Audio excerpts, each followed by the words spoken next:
critical and support. And been critical and supportive friends of this work. Continue to do this work. I want us to, everybody on this call, to listen to our leaders and what they're saying, and understand that what JCPS is trying to do is going to require more than just JCPS doing it. It's going to take a community to move this work forward. It's going to take all of us to understand what is really going on and to speak with accuracy around how we do this work. On the heels of a pandemic, or should I say in the eyes of the storm of a pandemic, there are still children that must learn. The NAACP understands that, JCPS understands that. And I think when you listen to these leaders, you'll see some of the things that we're trying to do. So again, thank you to President Cunningham. Thank you to Ms. Patrick. Thank you to Dr. McPhail and others who have set this up. We will continue to do this. We will continue to try to bring you the most accurate, honest, and forward-thinking work that we're doing in Jefferson County Public Schools. Thank you. If there are any guests, Dr. Marshall, will you introduce any guests that we have? Okay. I'm sorry, I am not sure of all of our guests that are on here, but I just will welcome everyone as family. I think Ms. Porter's on here, I believe. Yes, ma'am. I can't see her. So if she has any words, can we have her speak? I'll speak quickly, Michelle. Thank you so much. Just thank you for everyone that's being on this call tonight, and thank you for the remarks that the superintendent made. That's very important for everyone to understand for JCPS. The masking piece is critical, as we know. So we will continue until the board votes otherwise to not move forward with students in mask in order to keep our students, staff, and families safe and healthy. One of my precious principals is on here. I look forward to hearing her speak tonight. So thank you for this opportunity. This is work, a little work after, but education is 24/7. So thank you, everyone, and thank you for the opportunity to say hello. Thank you. We also have board member Dr. Scholl. Would you like to say anything, Dr. Scholl?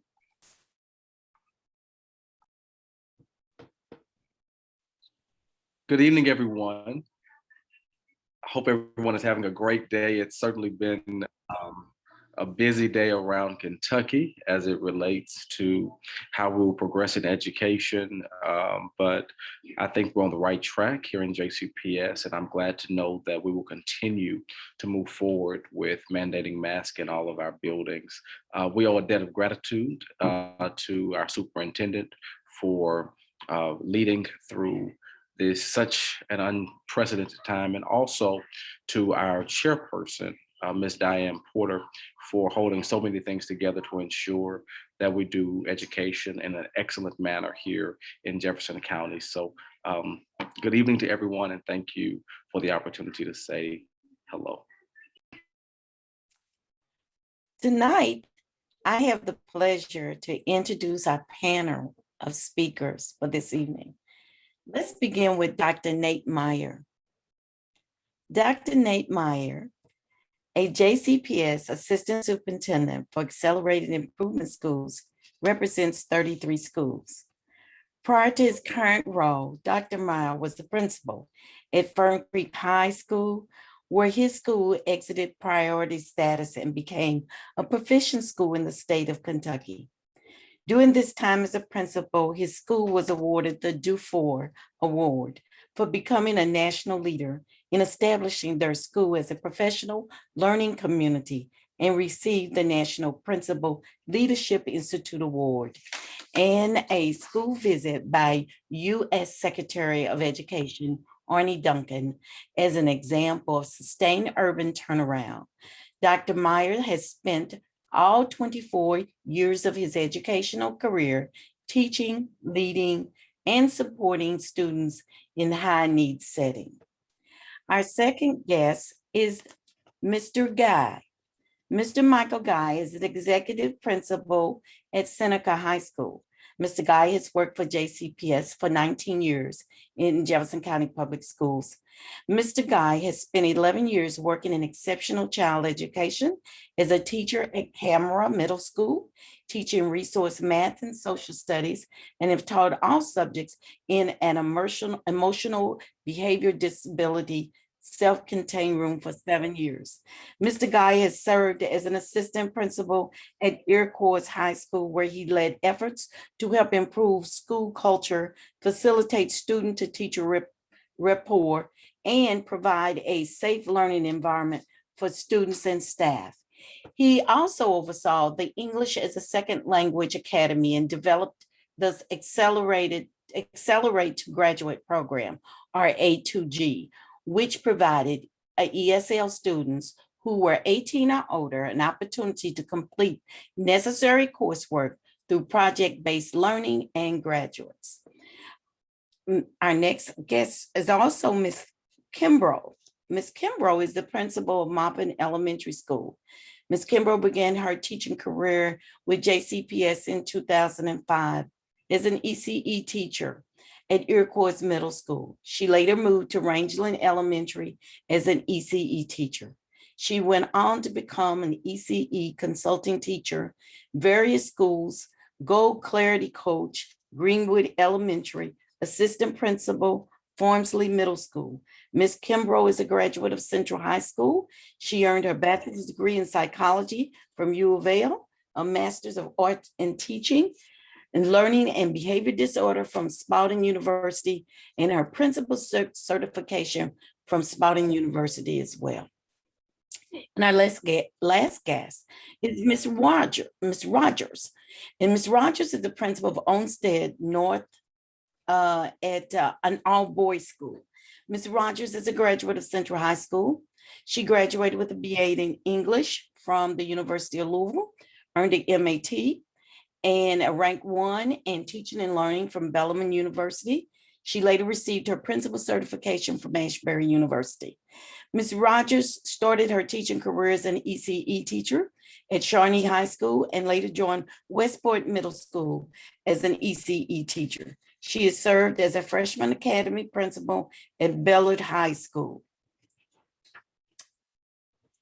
At this time, I would like to turn this over to Dr. Nate Meyer to give us his presentation. Thank you.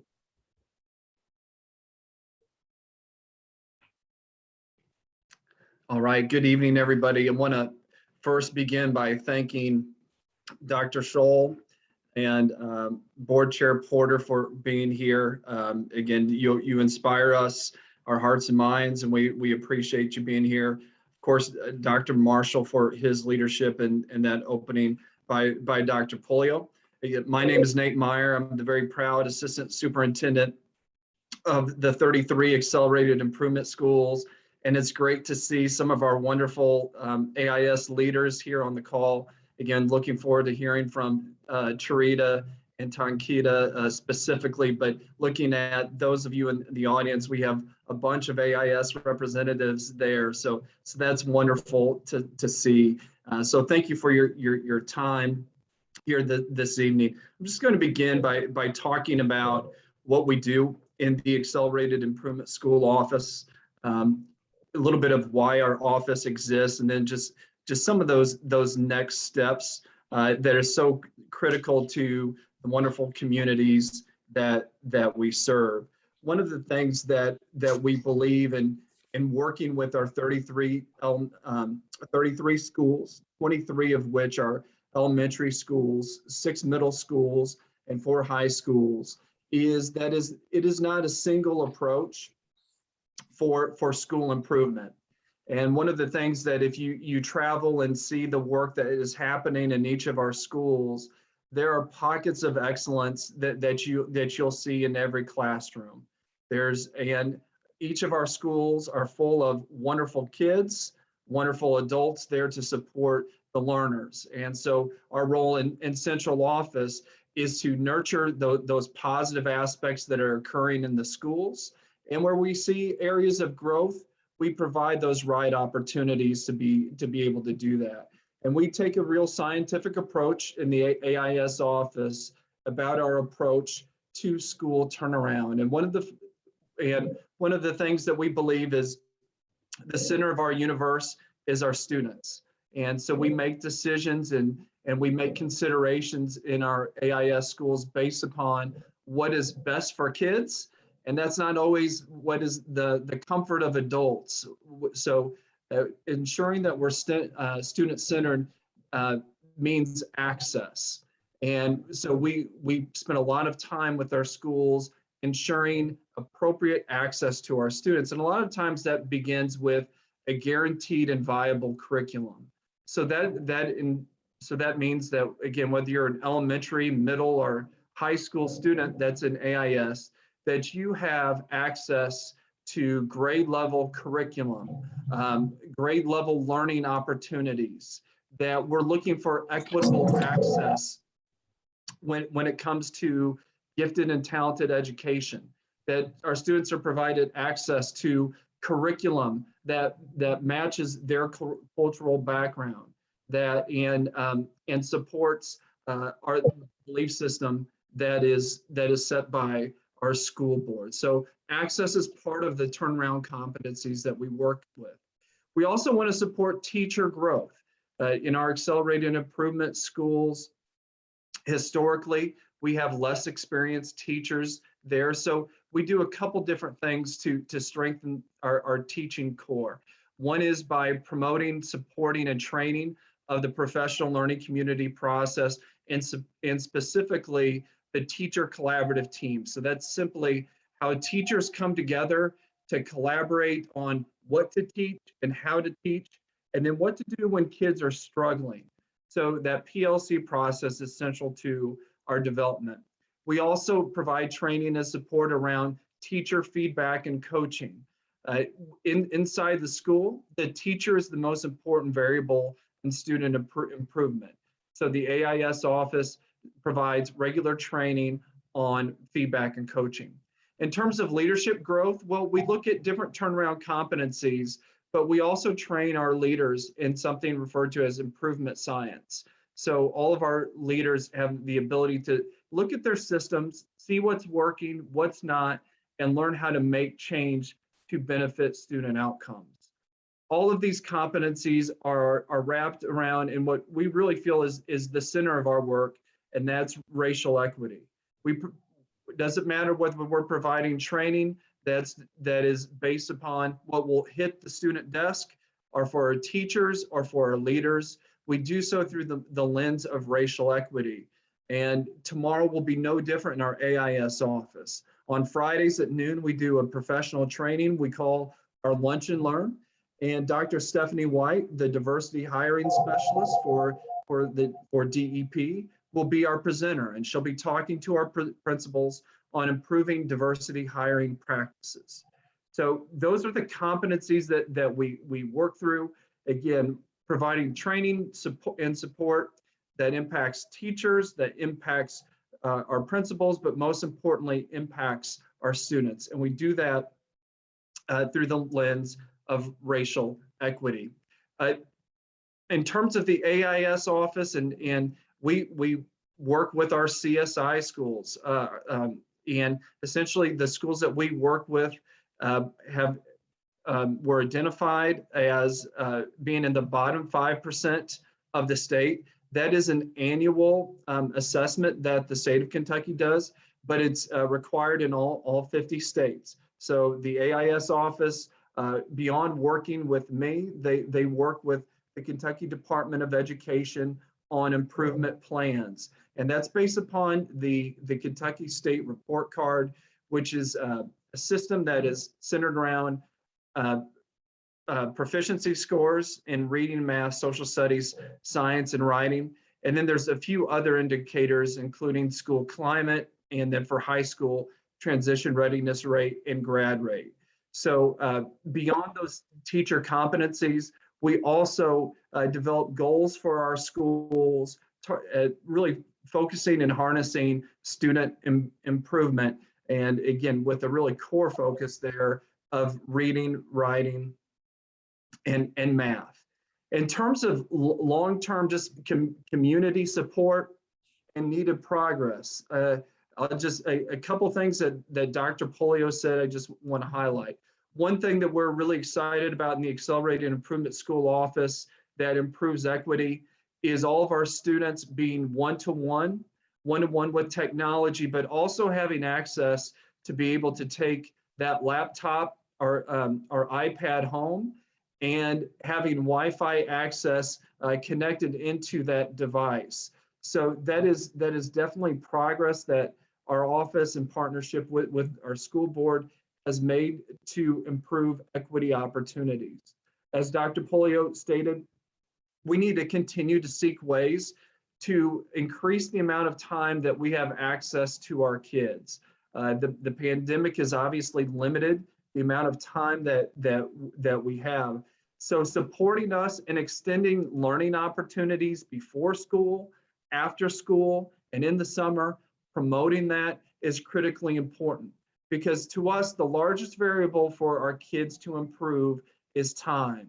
We believe in all of our kids. We believe all of our kids can be transition ready, leaving elementary school, middle school, and high school. But it takes time to be able to do that. We want to continue to push. And again, Dr. Polio highlighted this about bringing back retired teachers probably helps the AIS more than any other group. But we need to continue to push and support for equitable teaching access for all of our students, ensuring that the teachers in our accelerated improvement schools are highly qualified, appropriately trained, and that we're getting the best teachers possible for our kids. And that is something that we feel very passionate about in the AIS office. To any community members that are joining us today, we ask for your continued support. Anytime you can engage directly with our kids and engage them in new opportunities, whether it's within your local organization, whether it's a business partnership, and engaging that school and getting down specifically to the student level to engage them in new opportunities is something we want to continue to foster in our office. But I'm really proud of our leaders, really proud of the work that we're currently doing, but know that we have a long way to go for our students to reach the outcomes that we desire. So that's it. Thank you very much. Thank you, Dr. Myers. At this time, I want to turn it over to Mr. Guy. Thank you very much. I want to first thank all of you for providing me this opportunity to kind of tell you a little bit about Seneca High School. I'm Mike Guy, of course, and I'm the executive principal of Seneca High School. I want to kind of give you a snapshot of what we're about and what we have going on. So at Seneca, our motto is Seneca Soars. We believe that every child, all children in our building can achieve, no matter where they come from, what their background is, what they come in the building with. We are currently at demographic-wise 1,315 students. It's broken down into 563 Black students, 429 white students, 215 Hispanic students, 66 Asian students, 36 mixed race students, 5 Pacific Island students, and 1 American Indian student. As you can see, 60% of our total student population is non-white. We are in academies of Louisville School. We have 4 academies within our building. We have our freshman academy for our scholars, our students who come over directly from middle school. It's a tough transition year, so freshman academy kind of gets them ready for high school life, lack of better terms. We have our health and education academy. We also have our law and information technology academy and our agri-science and leadership academy. In our health and education academy, we offer pathways in pre-nursing and early childhood education. We also in our law and information technology pathway, we offer paralegal studies, cybersecurity, and business entrepreneurship pathways. In our Agri-Science Leadership Academy, we offer animal science and plant science pathway, along with our Marine Corps Junior ROTC Leadership Pathway, which is one of the nation's oldest chapters. We have many academy partnerships. Our partnerships include Masonic Homes of Kentucky, Nazareth Homes, Yum Brands, Spectrum, Trilogy, Kentucky Farm Bureau, Kentucky Farm Credit, and many more. The cool thing about our freshman academy, unique experience, is that our freshman academy get to explore different pathways and opportunities at Seneca throughout the whole year before they choose an actual academy and pathway. We have this, it's a year-long process. We call it Seneca 101, is a part of the regular schedule every day. There's actually a selection celebration at the end of the year. It's a pretty special event because we want to celebrate our students for taking their time to explore each pathway and giving it a shot and then making that decision. This learning opportunity, not only is it unique, but allows for students to have a choice and creates that automatic buy-in to what they want to learn. And that also provides a strong sense of community and a sense of belonging.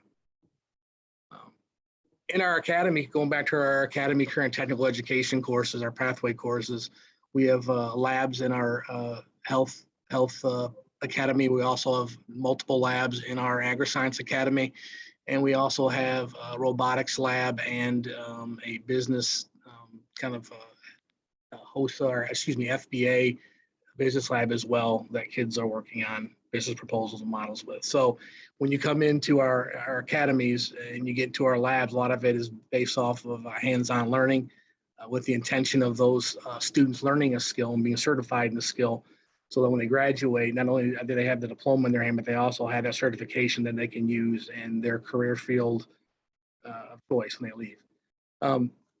One of the things, we are now an ATSI school, so we are an additional targeted support and improvement. We were once AIS, Accelerated Improvement School, and we moved out of our status. The reason why we are there, our target, our gap, if you will, is our graduation rate, transition rate, and state assessment scores were very low for our EC students. And as you know, many of our EC students at Seneca are non-white. So we are working hard to close that gap. What are some of the strategies that we're using to improve our school status? We utilize weekly teacher professional learning communities, or PLC teams. We are lucky to have a schedule which allows for that to happen every day, where they have an EPD period, which is used for PLC planning, and also academy team time or team planning meetings also. So as you know, our PLCs allow for our champions to deconstruct standards, create essential questions, and create strategies and lessons for our scholars or our students. Then our academy team meetings gives us time to actually be able to analyze that data and also make sure that kids that are having some difficulties are, they're getting that needed support, and we're coming up with strategies to make sure our scholars, as we call our students here, scholars, pass and graduate. We have a attendance liaison. Like I said before, part of our problem is chronic absenteeism for some of our scholars. And we have somebody who makes sure that they are at school on time. If there's any types of issues, we make sure that our liaison is in connection with that scholar and their scholar's parent or guardian, also with myself and the assistant principal and our attendance team. A lot of times we kind of dig into the reason as to why they're not here. We make sure we communicate and try to provide any needed resources for them to make sure they're here in school to learn. We also, some of the things we are doing as well as we have targeted course recovery. It kind of goes back with identifying our kids and their needs and what they need to graduate. We also have an awesome full-time family resource youth service center and a coordinator, Alicia Petaway. She provides all types of services and resources for our scholars. We have a lot of needs in our building, as do a lot of schools that you'll hear about today. But we are a large school with 1,300 kids. And like I said before, it's all about talking to our kids, finding out what they need, and connecting them to the needed resources, or sometimes it's even their families to needed resources to make sure they get what they need in order to be part of the learning process. We also have weekly embedded professional development, which I talked about before. So teachers, they have our champions, we call teachers here champions. They have not only a planning period, but an EPD period as well, which we talked about, which I alluded to as being the PLC time and the academy team time. But we also have connected embedded professional development. We use that time period for literacy intervention strategies, ECE and ELL, our English language learner intervention strategies, core content instruction, culturally responsive teaching, acceleration, teacher instructional coaching sessions, which improve instruction. So all that time is connected to improvement in order to know who our kids are, help support our teachers, and to make sure our kids get what they need. We are also focused, like I mentioned before, on a school-wide acceleration plan. We were using parts of our time in periods to make sure that our kids are getting the needed supports to move forward. Also, we've had a giant leap in our dual credit. We've added more classes, so we've increased dual credit in our building. We've doubled our non-white student participation, which is outstanding. We are growing, and that's just right now for the fall enrollment period. We've also expanded AP online classes to see the jump in that participation. We are able to offer more flexibility for some of our scholars who need to be, who want to be challenged, or also on that pathway. We're looking for new opportunities. So a big part of my job is, I take pride in, is looking for new opportunities for our kids. Part of that is the creation of new academy pathways. So we are working right now to add a new academy pathway, which is small engine mechanics, which will be located in our agri-science pathway. But we're looking to attract more scholars and to pique their interest, and to make sure that they come to school. And the data says that if a kid has a sense of belonging and belongs to a club or a sports team, or is interested in something that's happening at school, they will be in school to learn. We also offer education clubs and organizations such as HOSA, FBLA, FFA, BSU, our Black Student Union, Project Lead the Way, our Red Hawk Rangers, Educators Rising, and our robotics. Those all helped increase a sense of belonging as well. So like right now, we've been 20 months apart. So kids want to socialize, they want to connect. It's really hard to do some of that with some of the restrictions, but we do it in a safe manner. So we do have some after school activities, again, to increase that social connection, but we do it safely. But again, it's to create a sense of belonging, a sense of community. So kids look forward to that. Challenges that we currently face right now for performance, right now, a lot of it is social, emotional, mental health of our kids coming in. Some of our kids we haven't seen for a long time, and we're kind of past that first 3-week stage to where we're not now kind of seeing some needs and some behaviors and some trauma coming out. So now it's just about finding programs to help basically get kids involved and to have them be able to express themselves and talk. We have a wonderful mental health practitioner. We're going to hire another one. And it's just not to whole groups, but it's also to make sure that they are checked on, they feel supported, and they have a person they can come to.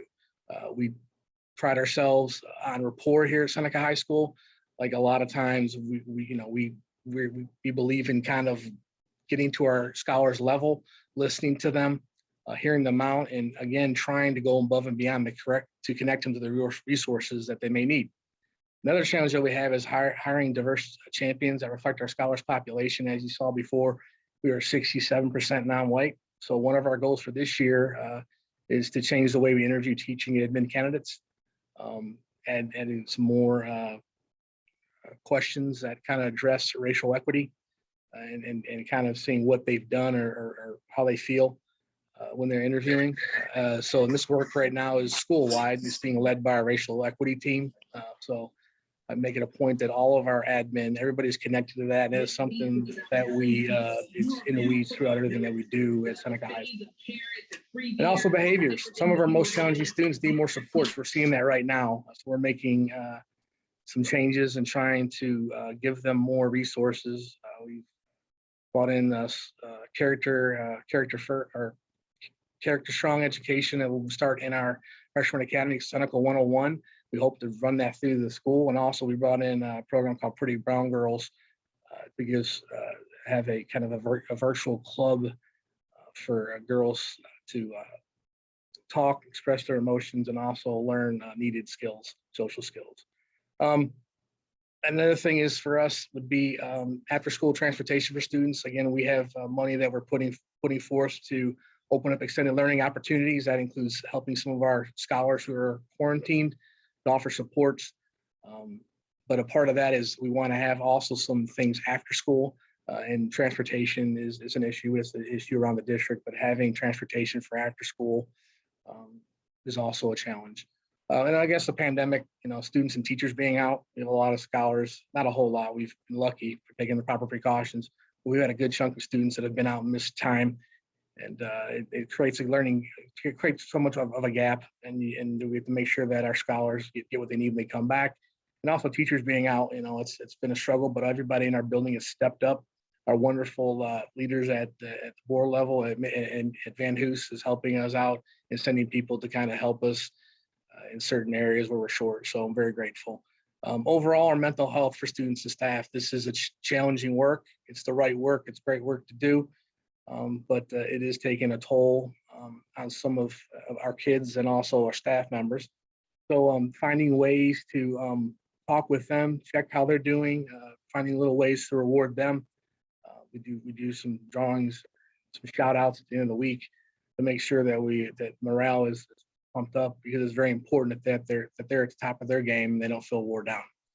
Some factors that contribute to our school being identified as a low performing school, as I mentioned before, it's our low graduation rate in our EC population, and chronic absenteeism, our low K-prep, or state assessment scores in reading, math, and writing for our EC population, and our low career and college readiness within our EC population. Like I said, our struggle is we need all of our students in a pathway and to find ways for our students to get a career certification to help better their lives. We have, I call it the flipping the switch effect. We have some scholars who come in here who are challenging the first few years, and that light goes off and they figure out, hey, I need this and this to graduate. And that's a great thing, but many times they're not in a pathway already. A lot of pathways start out in their sophomore year. So finding something for them, and we've done that in the past, and we'll be doing that again this year, because I think it's very important that even our most challenging kids, at any point they catch on or it clicks for them that they have an opportunity to earn or to learn another certification skill and take that with them to help better their lives. How can the community help to improve our status? Support and outreach, like we have, and it's added partnerships. Like we have great partners with Hikes Point Christian Church, and then we have Carol's Kitchen, who comes in, who donates food to our families once a week. So anything we can get from the community as far as coming in, showing support, getting people to our events and functions, we welcome you. What we're doing currently to improve our school's performance.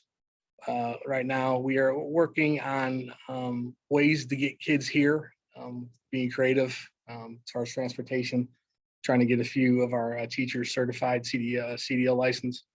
Also, promoting attending school events. We have a Harlem Renaissance coming up the second half of the year.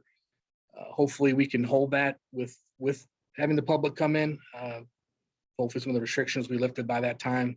Also literacy night, which we hope to have, and then just theater performances, choir, band, orchestra performances, just like anything you'd have during a normal non-pandemic year where there wasn't a lot of restrictions, but having the community come and support that and having them kind of attend those performances would be huge. Also attending sporting events where our athletics is on the upswing. We have the right people in place, a really good attitude.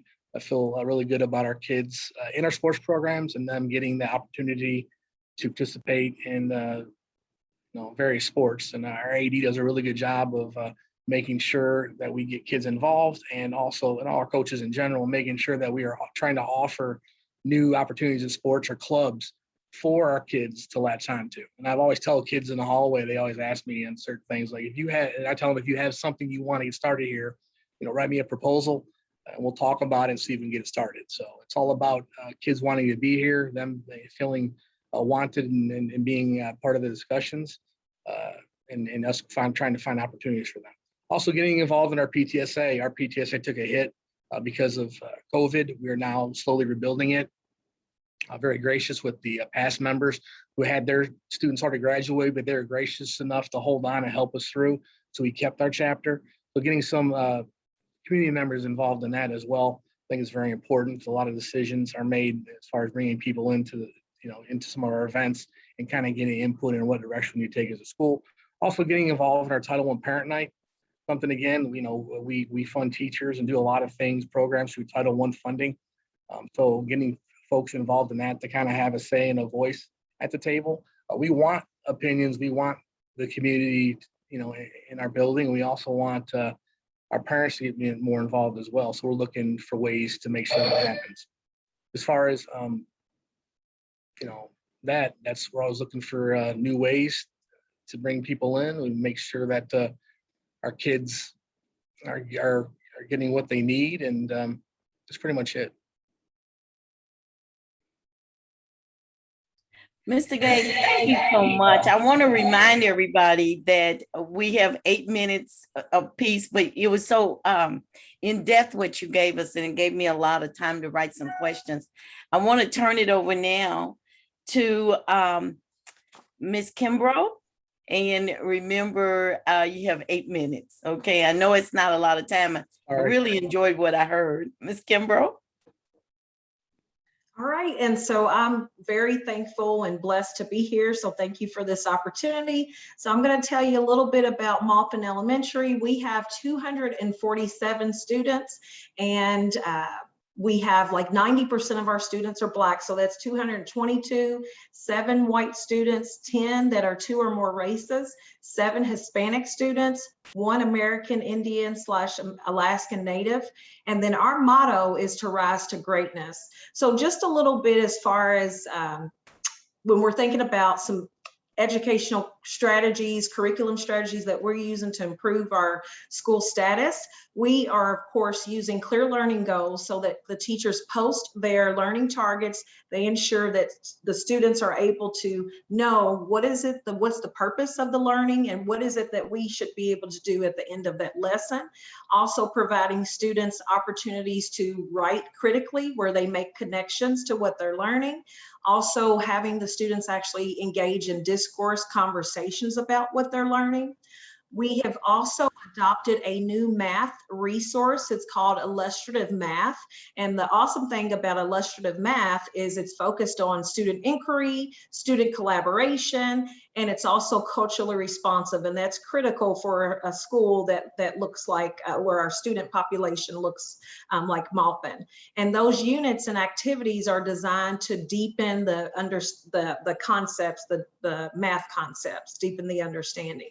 We're also implementing Jan Richardson's guided reading, and that involves small group instruction that's tailored to meet individual students' needs. We also conduct walkthroughs where we are monitoring the instruction, and that results in some feedback and coaching to the teachers. We want to capitalize on their strengths, and then also if there's areas to grow, which we're always growing, we want to make sure we provide those supports for them to grow. So some challenges that we are facing as we're working to improve our schools is that, especially at the elementary level, you'll find kids have difficulty interacting with their peers. So social skills and a social and emotional learning curriculum is very critical. The reality is that we've also at this time been doing some assessments to determine where students are so that we can best meet their individual needs. And we've already noticed that we do have some students that are could be 1 or 2 years or more behind. So we want to make sure we're providing those supports to help those students grow. Also, we do have staff that has sometimes less than 4 years experience.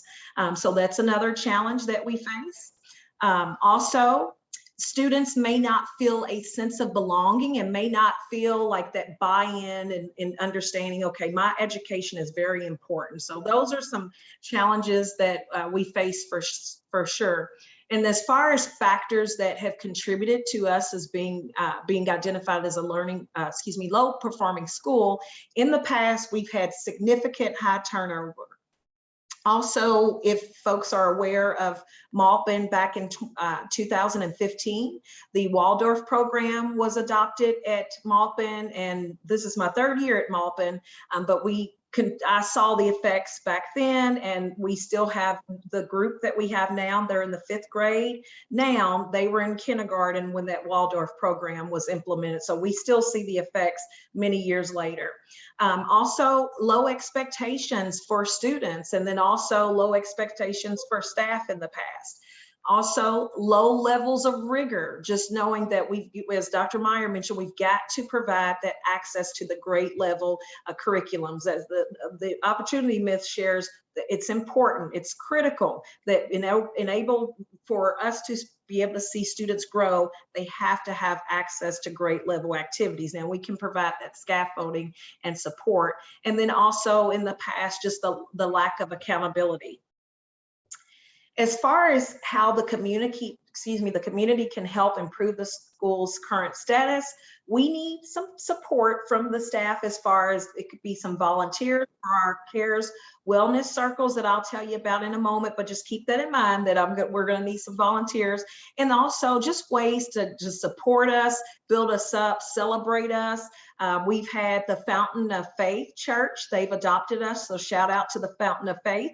I've also been working with the Parkland Neighborhood Participation Program, and we've been collaborating, but just ways to encourage. It could be notes. I had Assumption, the Parkland Neighborhood Participation, they had Assumption High School students write encouraging letters to our staff and our students on the first day of school. So that was pretty amazing. We had the Fountain of Faith. They provided breakfast on the first day of the first day back that the staff returned. So that was just awesome. Just volunteers to help read to our students is helpful. But as far as things that we're doing now to improve school performance, we're working on ways to definitely get students involved in the goal setting, getting them involved in their learning so we have that culture for learning.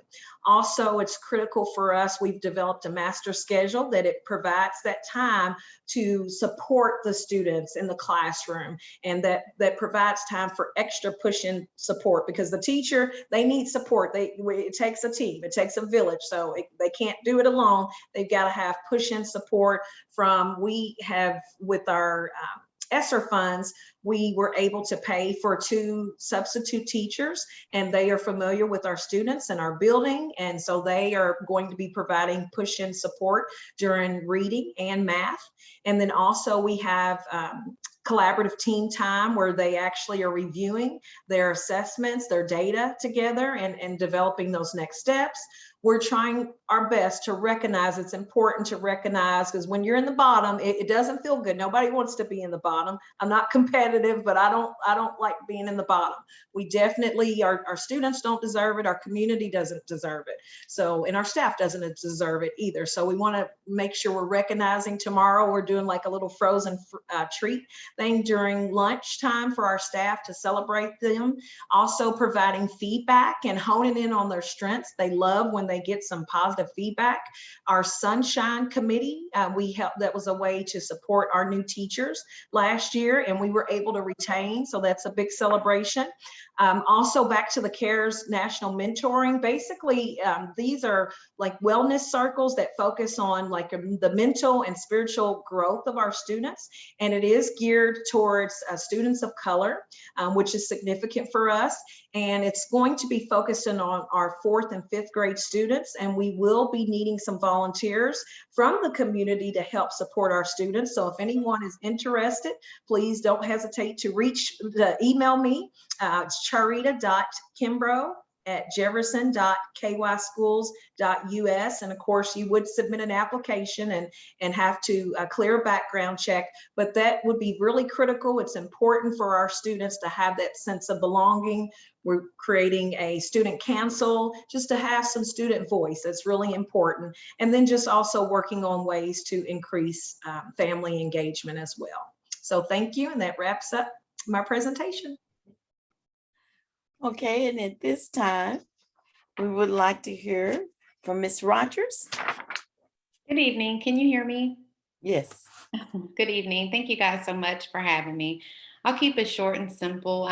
First, kind of just want to tell you a little bit about Olmsted. When I talk about Olmsted North, people are always like, where is that? They haven't heard about us. So first, I want to let everyone know we're the first all-boy school in Jefferson County Public School. We're located in the midst of diversity, which I love, and we're in the South End. Currently, we have about 547 young men. What I love about Olmsted the most is that we are a true melting pot. Our young men represent over 40 different countries and 20 different languages. So it's amazing sometimes to just close my eyes and just listen in the hallways because it's just so many diverse languages being spoken throughout the hallways. We have a STEAM program, and that is the STEAM. We have the arts in there. Some just have STEM, and so our young men are able to go through each of those programs. So it's science, technology, engineering, arts, math classes. They can take classes such as forensics, robotics, choir, band, orchestra, mechanical engineering, and that's just a few of those courses.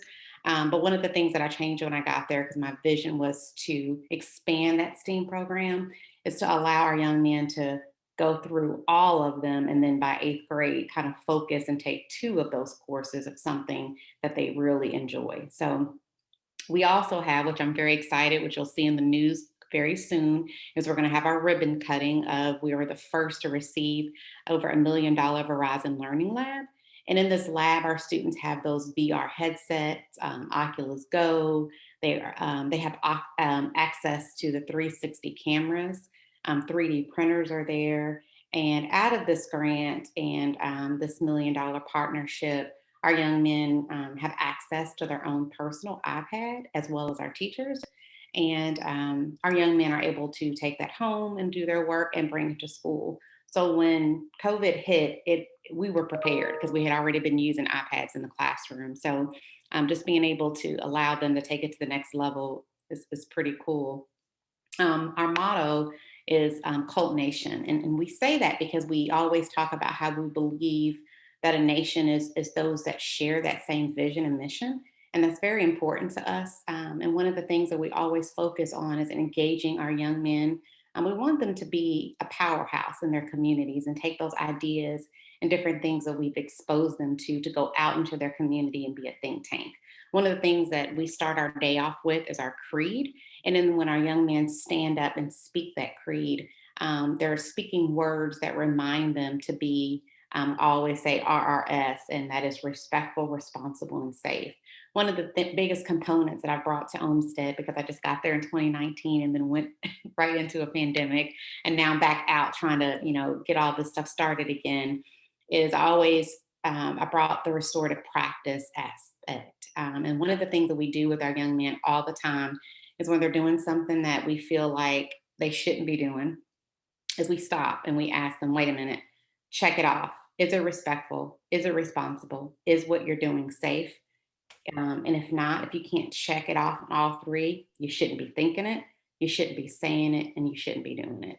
So we say that all day to the point where sometimes you hear other young men tell them, wait, are you being RRS? Sometimes they're just being funny because they see us there, but that is something we want, them to constantly be thinking about. I like to always tell my friends and family that I'm a proud mama bear of my baby cult boys. And I'm just excited of some of the things I'm already seeing. I haven't been there very long, but I'm seeing some big changes in them growing. Some of the things that our young men need, and I need the community to kind of write some of these things down, is they need those basic soft skills. In the mornings I get on them, I'm like, good morning, hello, how are you? And sometimes they're just grumpy or don't speak back. And so we're working on some of that. We need the full wraparound services. Mental health, behavior, academic support, social emotional needs. We really work on the behavior aspect of it because that was my first 911 when I took over the school the week before school started, was to make sure that the heartbeat of the school was calm. And when you come and walk the hallways, you feel that calmness now. So now that we're able to have the behaviors in order, now it's time to learn. And to do that, we need the parental involvement as well as the community. So I'm here tonight just to charge you to volunteer, be an advocate, just stop by and check us out. We need a company or our business or a church, as Sharita's already gotten that. We don't have any partners. We don't have anybody that has stepped up and said, we're here to help volunteer, or just be here or walk through the halls to support your young men. And that's what I'm here for tonight. You check out our website, email me, but we need the community. And that's all I have tonight. Thank you. Thank you. Thank you to every one of you. At this time, that information was so vital. And at this time, we're going to turn it over a portion of Q&A. And what I'm going to ask everybody to avoid talking over each other. We ask you to unmute your mic, ask your question, mute it back, and after and then we'll get in as many questions as we possibly can. We only have 15 minutes. I'm going to start the question, start with it, because I have a question for Mike. If I may call you Michael, I remember you from classes. I don't know if you remember me, but I remember you at Spalding. Yes, ma'am. I want to know, when it comes into putting individuals like students coming to Seneca, and that created a question for me. When you have students coming to Seneca, how they are selected, do they get the opportunity to pick to come to Seneca? Or is it have something to do with where they live that they come? Yes, And it's both. I'm sorry, go ahead. Okay, and here's where I'm getting at. What is done at the middle school level to help them decide which academy that they need to go in order for them not waiting till the end of the year, end of their 4 years in high school to say, well, I want to graduate, or I want to do this. Is anything being done prior to that? So we are we get kids from resides, and we have kids that apply to our school because we're the only agri-science or agriculture magnet in the district. But we get a bit of the both. As far as feeder schools, we will have a feeder school, and I think will be starting the Explore program. So what that is kind of like mini pathways in the middle school. So that will kind of get them kind of ready and prepared. But a lot of the times the transition is we have town hall meetings. A lot of it happens when they come in, especially ninth grade. So a lot of kids, it's really a hard transition. So they have to understand when they're coming from that middle school world, now we're coming into high school, and it's all about credits and being on class and making sure that you move into where you have to be with purpose. And you kind of leave that team situation and you come to Seneca. Although you still are in the freshman academy, more of a close-knit team, but you still have to understand that you're there to earn credits to graduate. And it's very important for you to ask the right questions, advocate for your learning, to get help when needed, and to take control and kind of be in the know of what you want to do.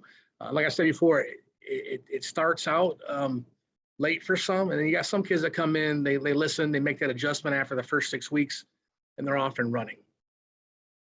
Okay, thank you. Yes. I was trying to see if there was any other questions. Going on. Okay, well, I'll ask. I have a question. Miss Patrick? Yes. I have a question, if you don't mind.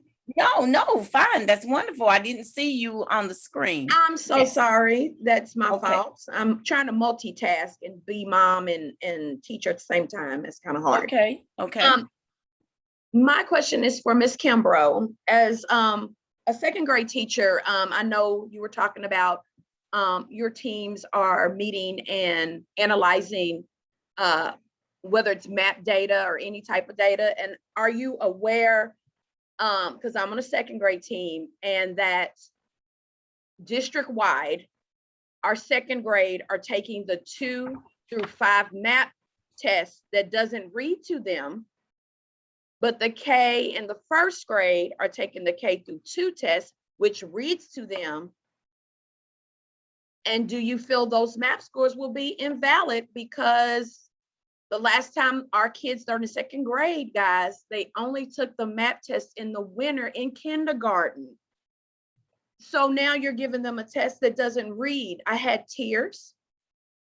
I'm trying to hold back tears because my kids are frustrated because they cannot read the text or what they're supposed to do. And as a second grade teacher, I feel like those MAP scores we're going to get for the second grade is invalid because it only affects second grade. So I was wondering if your second grade team has mentioned that to you, and if they have, what kind of guidance did you give them? So yes, we have, thank you, Ms. Brown, because we have had the same question. The good thing is we are, as the administrators, we are involved in our collaborative teams in those meetings. But, and ironically, we did have a second grade student today that was just tears in a sense, and just because it was a struggle. So one thing, I don't really have any like great solutions other than we want to make sure that we continue to build up our students, build up their confidence level. And that's part of our mission, is building that confidence, just making sure our students have the confidence. And we've talked about just maybe moving away from the word test and trying to use assessment to try to build them up. Oh, we're just trying to find out what you know. And then we also talked about with another group, not second grade, but it might have been an intermediate grade yesterday, just specifically about go ahead now and focusing on those test taking strategies, those calming, instead of waiting until like maybe May, accountability time, really working on those now. So my task is our mental health practitioner has developed some strategies. And so I'd like us to have some that are school-wide that we can start to like teach our students right now. So we're in the same boat, and we just try our best. And then that's pretty much all that we can do, but just making sure we have on our announcements daily affirmations, just trying to build up our students, because it's important to build up that confidence level. Thank you. I appreciate it. I think it was, I have a question. How long have you all been identified as low performing schools, and what effect does that have on you all as individual principals? Did you all hear me? Yes, ma'am. I'll start. And then I think there's a question in the chat box. Did we want to, or do you want me to answer your question first, Ms. Patrick? Well, yeah, I just, Okay, because I really want to know how long you all have been in low performing schools, been identified rather. Yes, ma'am. So this is my third year at Maupin. Maupin was a low performing school before I arrived, and we don't have any scores that reflect, since I've been the leader there. When I came into Maupin, we got the scores that fall, and those scores identified that we were the lowest performing school in the state. So we don't have any scores that reflect my leadership just yet, because of course the past 2 years we've not been accountable. So I'm not certain how. I know, again, the Waldorf had a significant negative impact on Maupin. I'm just being honest, it did. Again, I saw the effects years later. I would say it can be challenging. There's a lot of pressure, because knowing that you'll hear you're on the chopping block. If you don't see improvement, you can lose your job. And it doesn't feel good to hear that. But what inspires me, and I have to remind myself, I'm a believer in God. I truly believe I was called to Maupin, and I have to know that God's going to give me the skills and the support, the team, to help see progress at Maupin. And I have to believe in my kids. I have to believe in my staff. I have to believe in my parents. I have to believe in the community. And I have to believe and know we can only go up from here. We're at the bottom. We can only go up. But we have to be reflective about things that we're doing, and then just trying to, as far as self-care, just remembering you're trying, you're working hard, you're doing the best that you can, and encouraging, lifting up your people. And then just knowing that at some point you got to close that computer down and just close everything down for the night. And that's what helps me. But we have to believe that we'll see success. And I truly believe that we will, but it'll take some time. It's not something overnight, but just even my 3 years, I've seen progress, significant progress. Anyone else want to address that?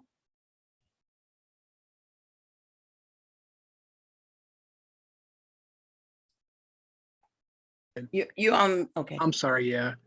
Pretty much the same, kind of echoing what Ms. Kimbrough said. So I'm in my second full year. We didn't have any data because of COVID, but I was part of the work that was going forward before I was transitioning and came over. So we did see a lot of improvement as far as our certifications. Like we were headed in the direction of actually leaving that status. But as far as pressure, is pressure, but it's the right work, and it's all about getting our teachers and our kids what they need. So just scouring, looking high and low to make sure that's happening, and because that's only thing you can do. Ms. Rogers, you have anything to say about that? No, I totally agree with both of them. Okay, I noticed there was a question here. Do you allow teachers from other Jefferson County public schools to be involved in your volunteer events? I think that was a question that someone had put out. It's just, I see a nod that yes, it's okay. Mm-hmm. You welcome it? Absolutely. Like I said, I came here not only to share about Olmsted, but to charge somebody to come and help us. If this is a community forum, I want the community to come and help my boys. Okay. Okay.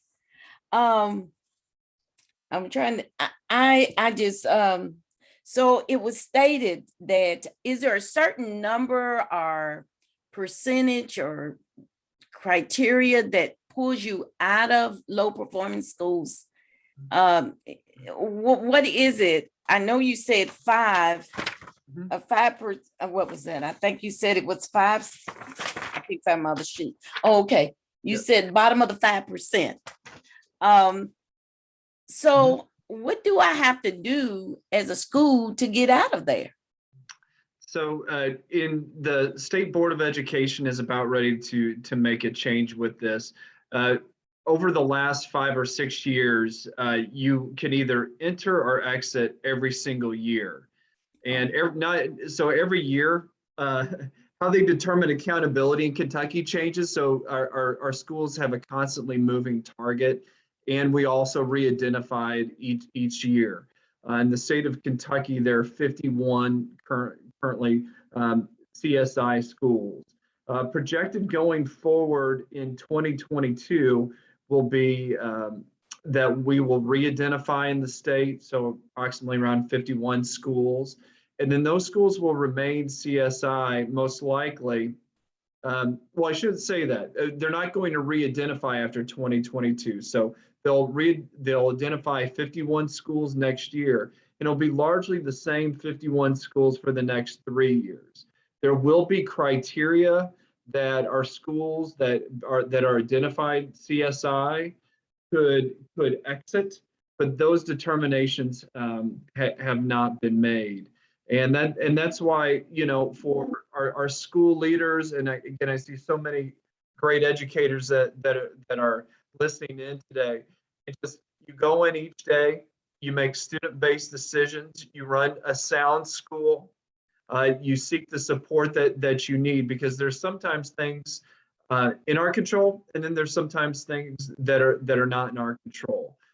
So finding strength with your colleagues, with members of the district, however you find strength is oftentimes important in the work, because it is daunting. When you mentioned your professional development, how is that determined? Especially for low performance schools. I always had this analogy that if I'm blind and another person is blind, how can they explain a sunset to me?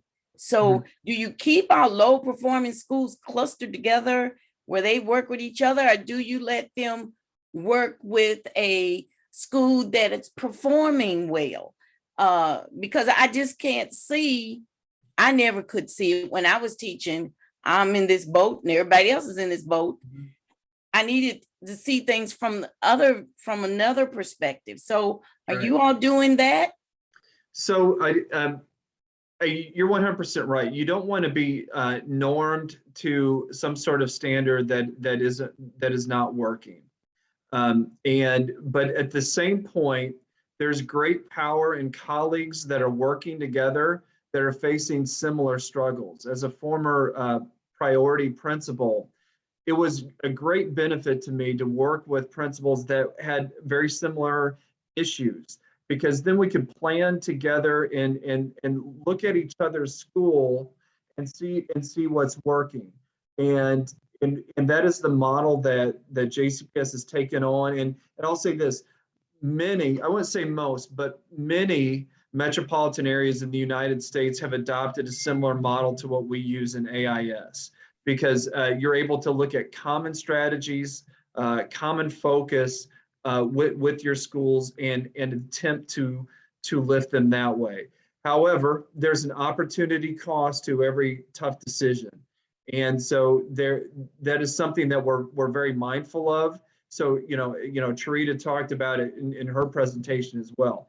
Ensuring our kids have grade level access and ensuring that we do not have a deficit mindset around our work is a central tenet to school improvement. And it's something that our leaders stress.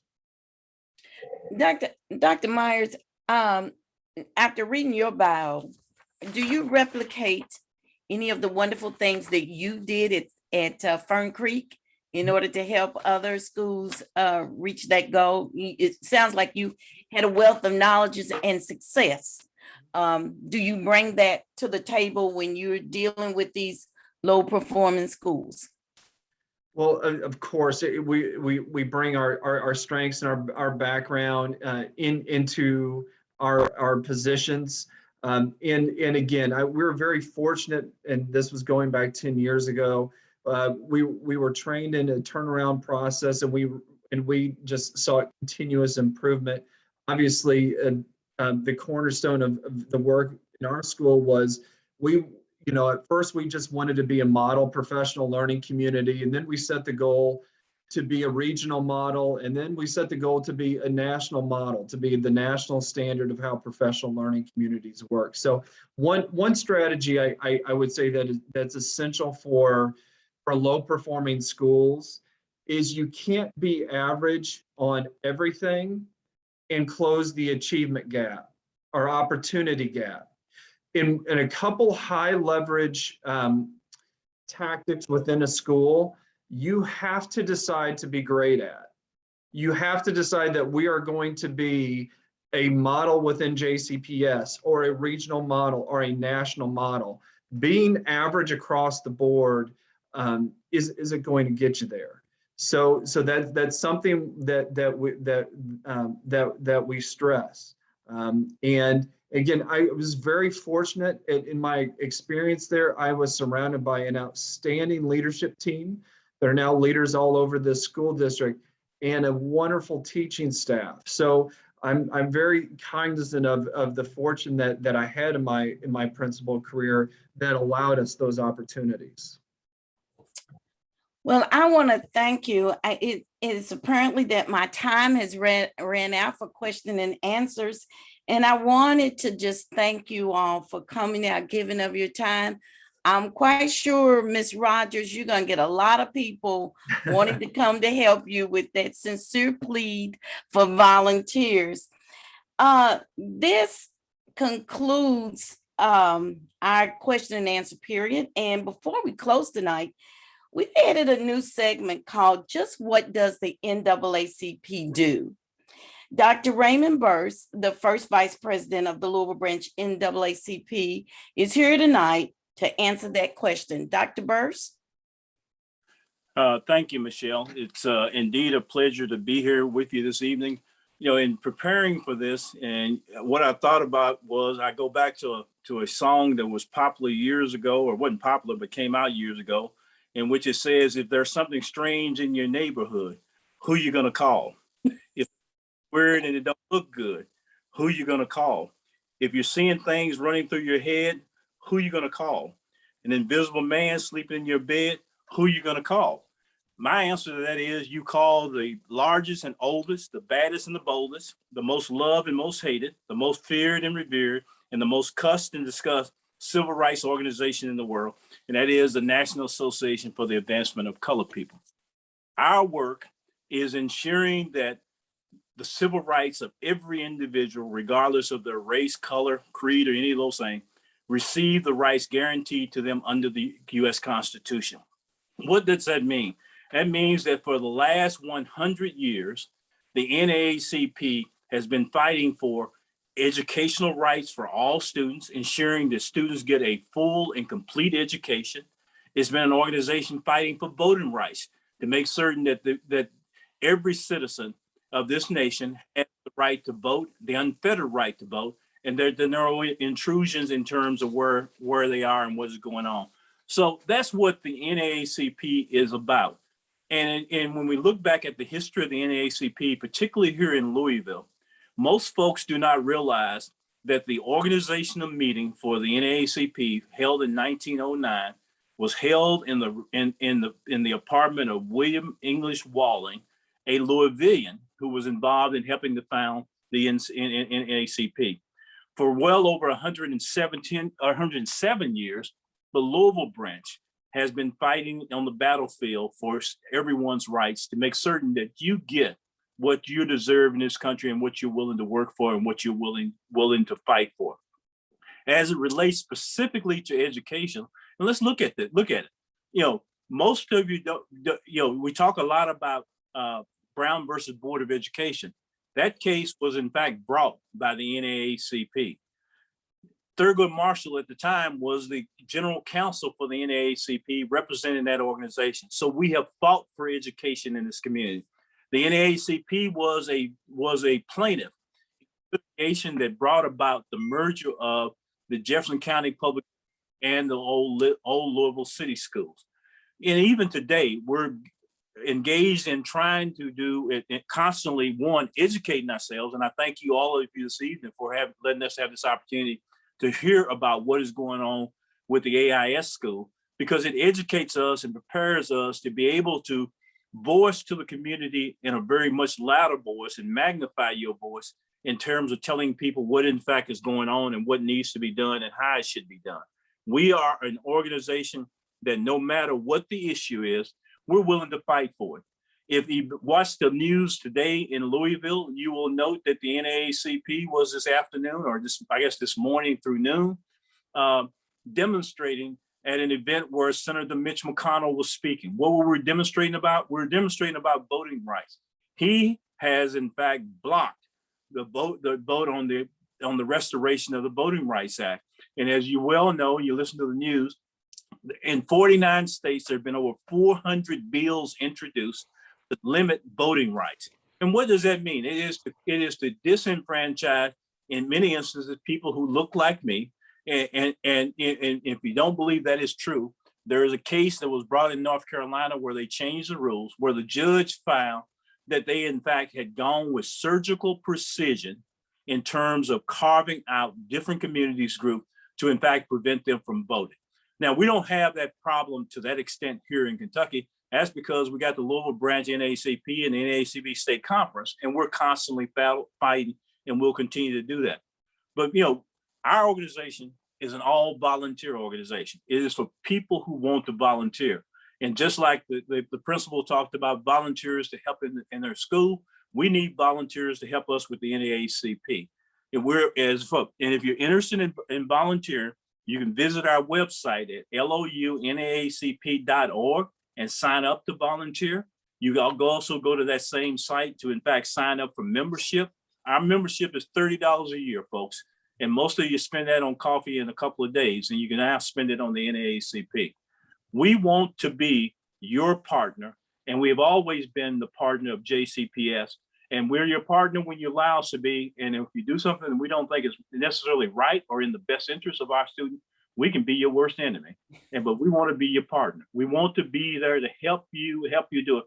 Because at the end of the day, our future lies in the young people in this community. And we need to do everything we can to make the environment better for them and do things to really bring about that.